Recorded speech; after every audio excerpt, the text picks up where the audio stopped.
Hello guys, in this video I will show you how to get PancakeSwap using the Trust Wallet. But first of all, I just want to mention, don't forget to subscribe to my channel for a chance to win a new iPhone 13. So let's jump into it. First, open the Trust Wallet, then go to the Wallet section, and on the top of the screen you see the Receive and Buy icons.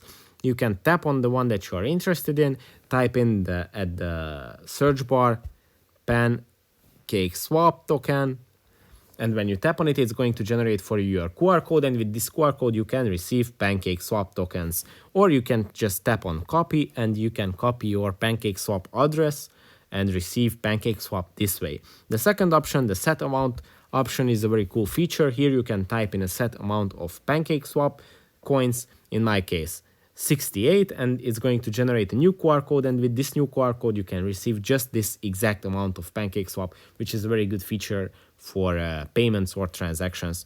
And obviously the third option is share. You can share your QR code on social media. That's it for this video. Don't forget to subscribe for the iPhone, and see you in the next one. Bye.